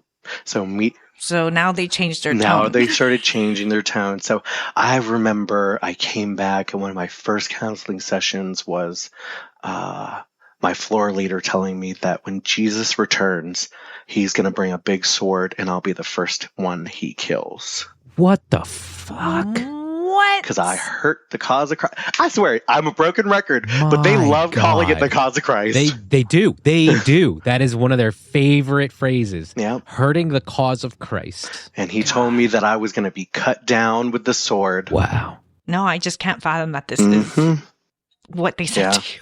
So I had like 5 months I had to get through. And I said, okay, I know this is going to be hard. I know this is going to be a lot of whatever, a lot of counseling, a lot of bullshit, but I'm going to get through it. I can do anything for 5 months. And going to my counseling sessions, I probably had a handful of demerits, maybe like 25, 30 by this time, just for stupid stuff. Like they come in, there's a piece of paper on your floor, you 5 demerits, whatever. You know how it is. Forgot to make your bed, whatever, all those things. For people who don't know, yes, you get points taken off for having a piece of paper on your dorm room floor. Yeah, clutter. Or for not making your bed. Clutter, not making your bed. But then they would start coming in at like 11:30 at night to my room to check in on me. And, I might have a little bit of 5 o'clock shadow that had grown in since I shaved that morning. Oh, Chris, you didn't shave. 11:30? Yeah. Like right before lights out. And they'd be like, oh, you're going to get demerits because you've got a 5 o'clock shadow. So I have 25 demerits there. Yeah. Or so this is something that I've talked about before. Sorry to interject, but like they were always so clever about this, right? They didn't. My facial hair grew in a couple days, like a day or two slower than most people, being East Asian, a little behind. So I could get away with skipping shaving for a day, and no one would be the wiser. It would take 2 days for a 5 o'clock shadow to come in for me. So I could skip a day. And some people got a little wise to that. So instead of asking me, or instead of coming at me with the 5 o'clock shadow question, they would ask me, did you shave today? And of course I would say, well, no, I don't need to. Plus my skin didn't handle that very well.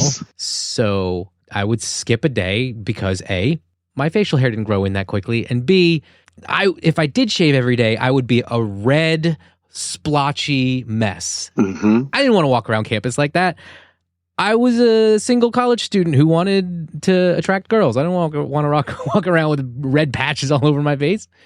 But they were clever, and I get the demerits. So you got the demerits for having a 5 o'clock shadow at 11:30 p.m. Yeah. God almighty. Yep.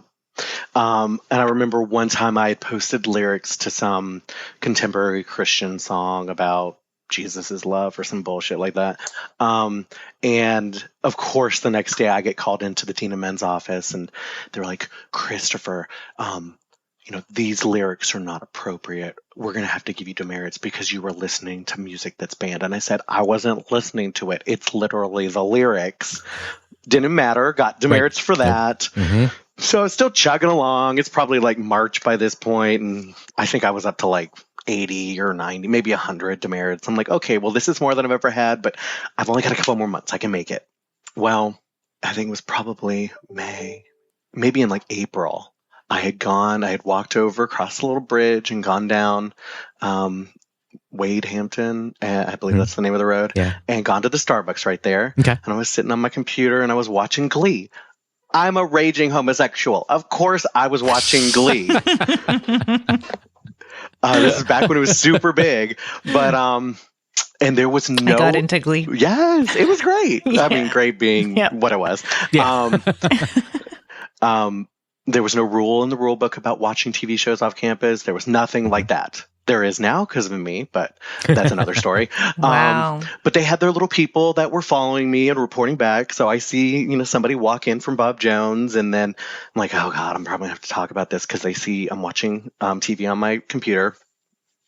And of course, I get called in, and they, of course, say Glee is a reprobate show. It has homosexuals on it, and women in skirts, and dancing, and I said, well, I can understand why you're saying that, but can you point to me in the rule book where it's against the rules?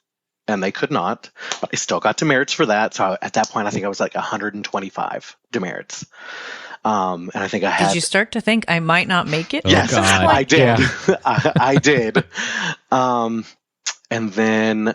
And that's just creepy. I'm sorry that you're being followed around like the yeah. surveillance culture of Bob Jones, that not even just on the property, but anywhere you go in town, that there are going to be other students trying to spy on you is creepy. Yeah. And remember from Lance's story, even at another university in Greenville. Right. That's where he got busted. Mm-hmm. Right. It wasn't even it was on a different campus. He was at in a Furman different when he got in university. trouble. Wow.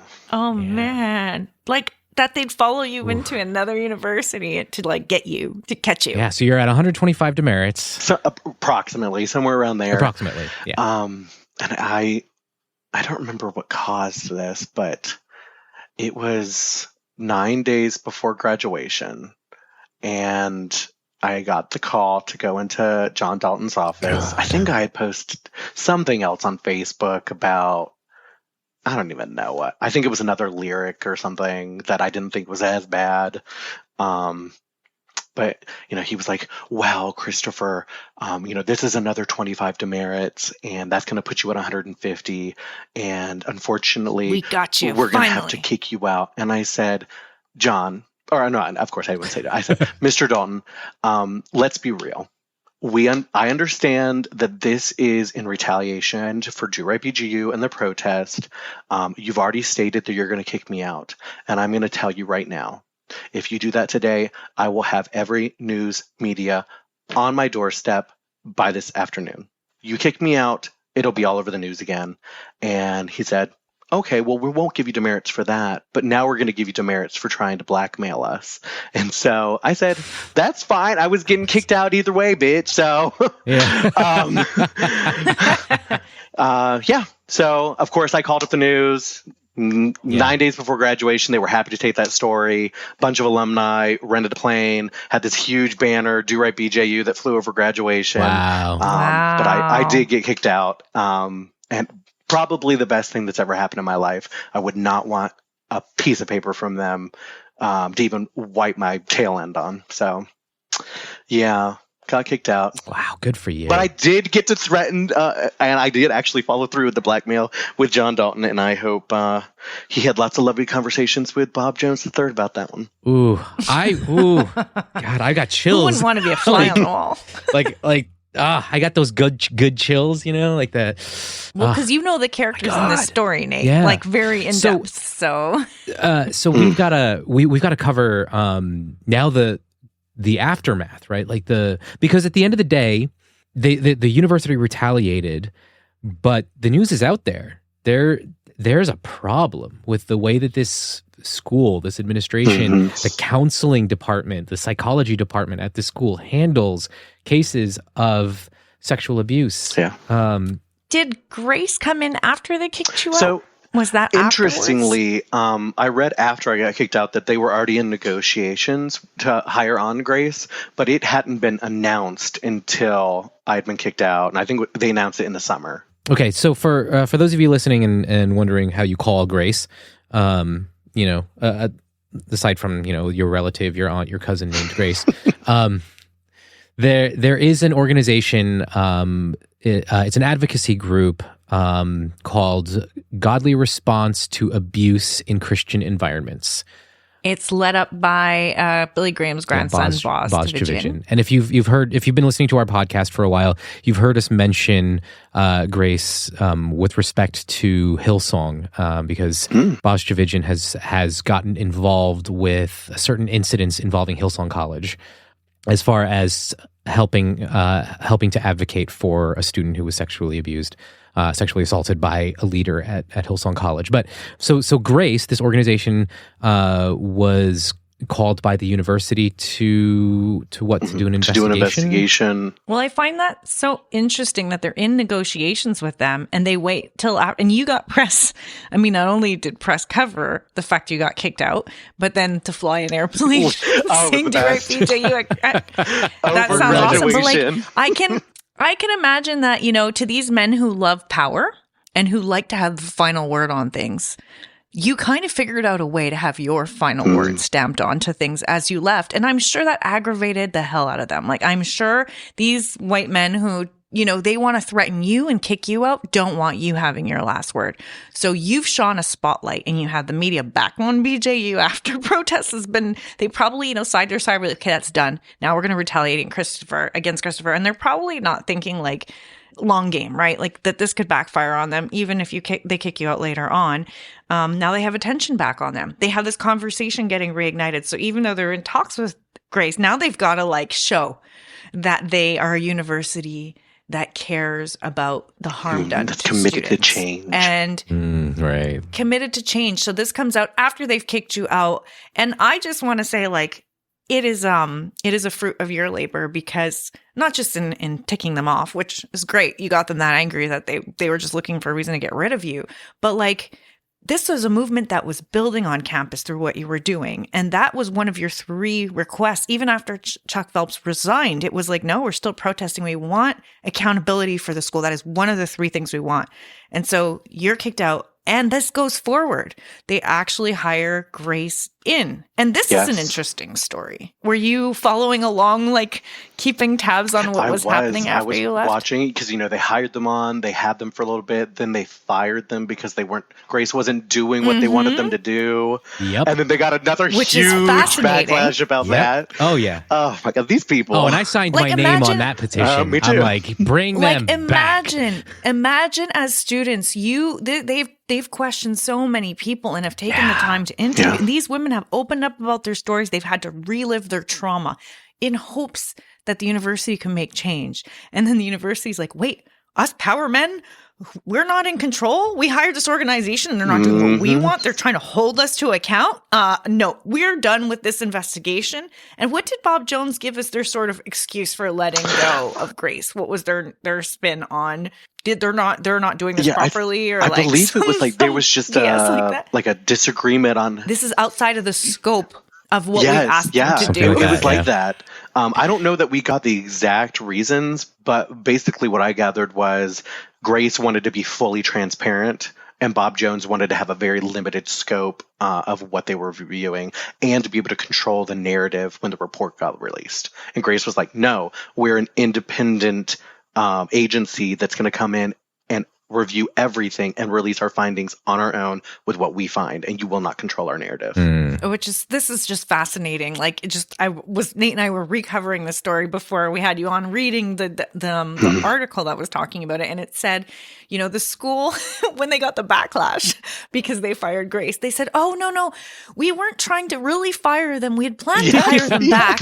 We just needed to fire them so we could have a conversation with them where we weren't contractually with them at that moment so we could talk. I swear, these leaders of Bob Jones are so stupid, and they've got so much power over everyone in there. They think they could just say whatever, and people will believe it. Yeah, like that is I mean, that was so ridiculous to read as like an excuse, really right? Is. Like, it's like, no, you guys thought you can get away with letting them go, and you got backlash, and now you're trying to spin some ridiculous tale of what you were trying to do all along. God.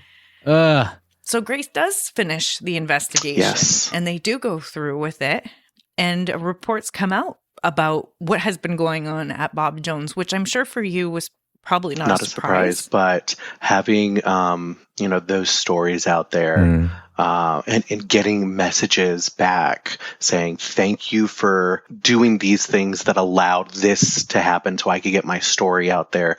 It was. Do you remember where you were when this was wrapping up? And do you remember that moment where you realized this happened? I was in Charlotte by that point because it took a while for them to release a report from what I remember. I don't remember exactly, but I just remembered the piece that I got and just thinking back on everything that I had gone through. And, after I got kicked out, immediately they told me, get out. I didn't have a car. I didn't have any money. I was literally thrown on the streets. Without those people in these Facebook groups that were telling me their stories, they brought me in. I laid on people's couches for weeks. And then I got sent to another lady's house. She let me live with her and her family for months. Like, without these people, I would have been homeless. Were these people connected to the university? People had gone through the system and got chewed and spit out? They showed me so much love and kindness. And I was terrified. I had no idea what I was going to do with my life. Like, I didn't have a college degree. I had all this debt. I had no job, no car. But I made it through. And then, a couple months later, getting all of these messages, it just reiterated that it was worth it. It was important, being able to get these stories out there and hopefully some healing for some of these people. It was worth it. Yeah. Yep, I got the chills now. Happy chills. I love stories that end well. I'm one of those people that wants my movies and TV shows to have happy endings. And look, we talk about evangelical BS all the time on this show, and not everything has a happy ending. And, I'm not going to say there's a happy ending at Bob Jones. I'm sure this is still happening today, but I am thankful that in your part of the story, you have been able to, you got to go forward with the goals that your protest set out to do. You got to see some stuff materialize. And I think that could serve as an inspiration for people in these scenarios to see what part they could play. Yeah. And I'm always cautious to say that because I think a lot of people overestimate what they can do to change. Like, Bob Jones is still Bob Jones today. Like, yes, they're walking on grass. That's what they're doing today, those rebels. You're seeing some men's ankles going on, but Bob Jones is still Bob Jones. Yeah. Those queer kids are still in trouble in those universities, and it is still an oppressive environment.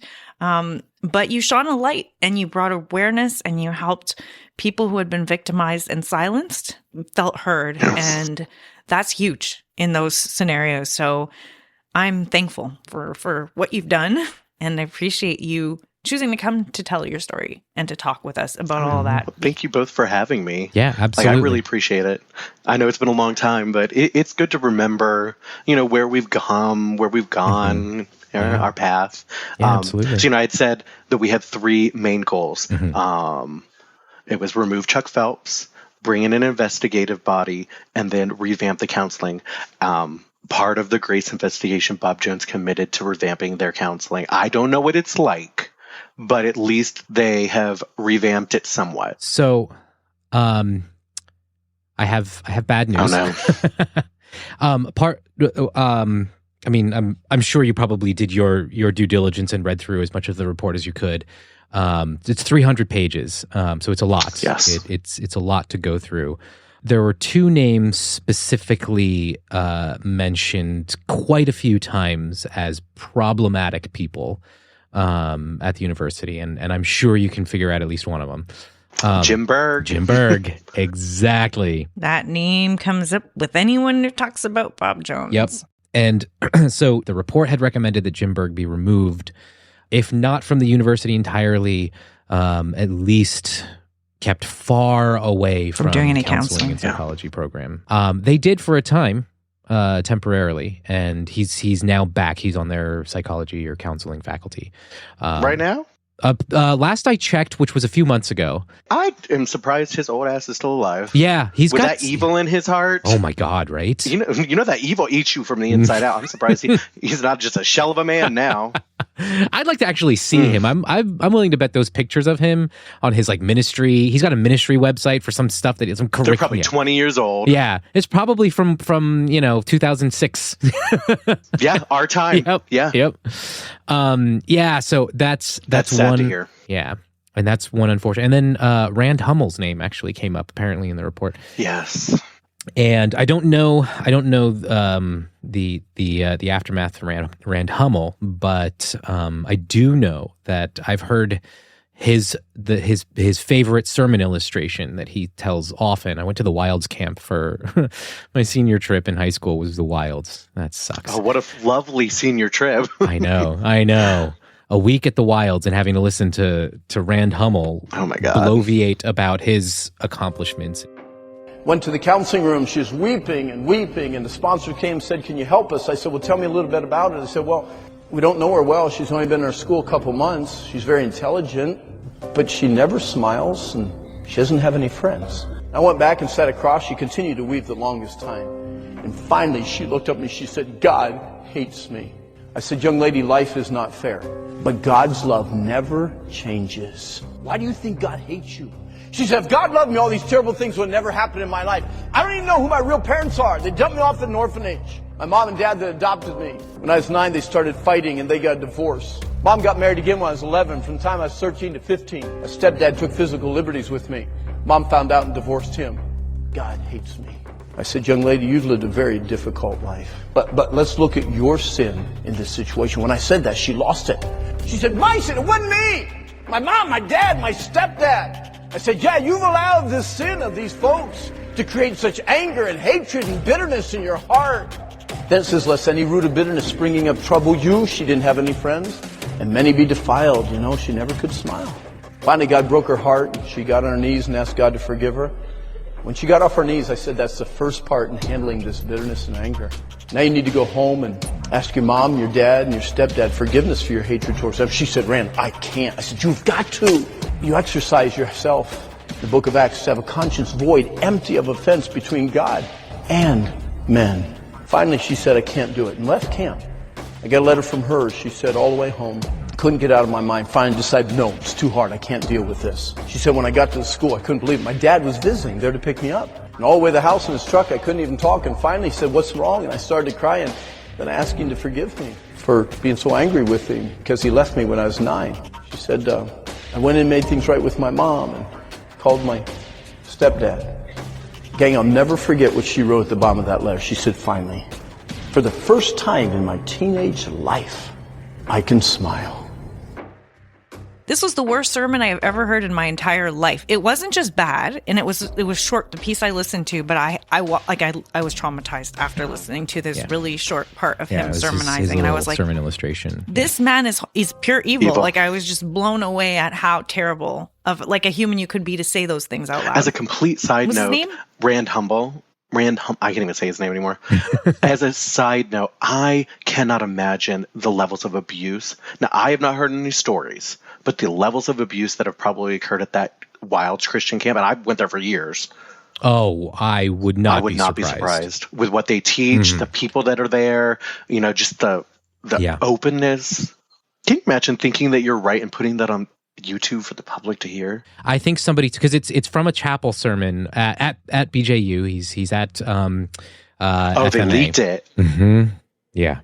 I do have one last question for our chapel probation folks. One of the things that Scott likes to do is kind of ask, what your thoughts are about the institution you came from.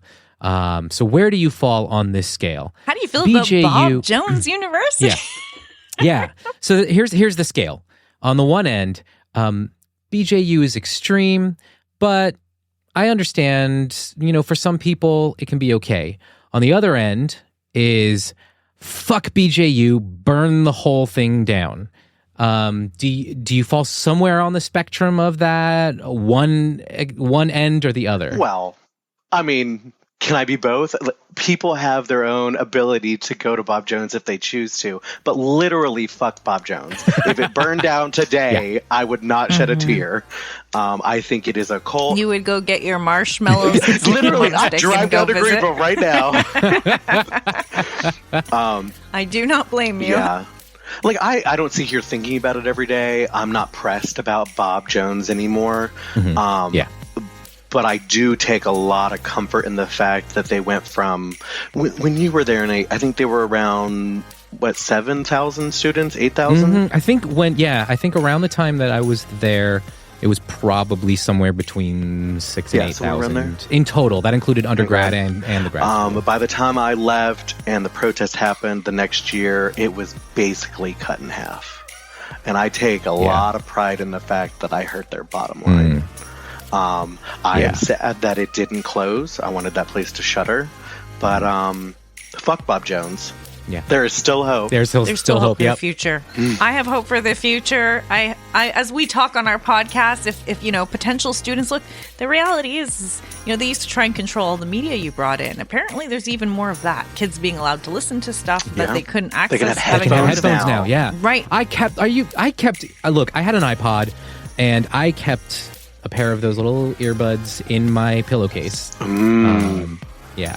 And when white glove inspection came around, see, I was friends with a bunch of townies, and so I would just bring all of my contraband out and drop them off in my townies' friends' cars, and we'd go off campus. I'd go hang out at their house and wait until white glove was over and bring all of my contraband. And by contraband, I'm not talking about like illicit drugs or anything like that. I'm talking about like R-rated movies and rock music. My CD collection in my big folio. Christian rock music. It doesn't have to be secular music. It's Christian rock music. No. But I think these not even Christian rock. It could be just Christian music. Christian worship music that doesn't fit their. I mean, it's extreme. I think even when you say things like townie, people are like, what's that? It's commuter person students. who goes to Bob Jones. The commuter students. There's so much Bob Jones. Yeah, there really is. There's a lot of jargon. I apologize. Contraband. Lance had like a whole lexicon in his book. Yeah, in the back of his book, he's got like a whole the being shipped, all the weird terms. Oh yeah, Boge. The Boges. Yep. So, Chris, thank you so much for spending time with us. This has been a wild conversation. It's brought me back. There are a lot of things that I haven't thought about in a while, but in a good way. This is not his first chat about BJU, but it's each time I can tell how much it takes for Nate to even. So I can't even imagine for you, Christopher, because I know in all of Nate's crazy church experiences, and he's gone through a lot. I mean, from Hillsong to the Mark Driscoll church, he's had his kind of. But Bob Jones is one of those that when he goes there, it's intense. It's something that unless you've been there, it sounds like it's a very unique, traumatizing experience. So to revisit your past with us, to take the time to go through that with us, we totally value and appreciate you doing that with us. And Gail, Nate, thank you guys for having me on. It has been a privilege and an honor to come on here and tell my story. Gail, it's nice meeting you. Nate, it's great seeing you again. Thank you for having me on and giving me this opportunity. And hopefully, if anyone's listening that's thinking about going to Bob Jones, don't. Thanks for listening to another episode of the Full Mutuality Podcast. We're so glad you decided to join us today.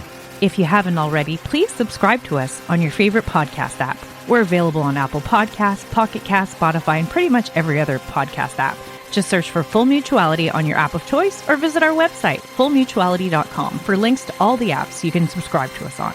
And if you enjoyed what you heard, we'd love it if you could leave us a review on Apple Podcasts, Spotify, or on our website. A quick review is one of the best ways you can support us. Speaking of support, you can also partner with us on Patreon. For just $5 a month, you'll be helping us produce this podcast, and you'll get access to other content such as exclusive episodes, access to occasional live stream recording sessions, and more. Just head over to patreon.com/fullmutuality to sign up. Thank you again for hanging out with us today, and we'll see you on the next episode of the Full Mutuality Podcast.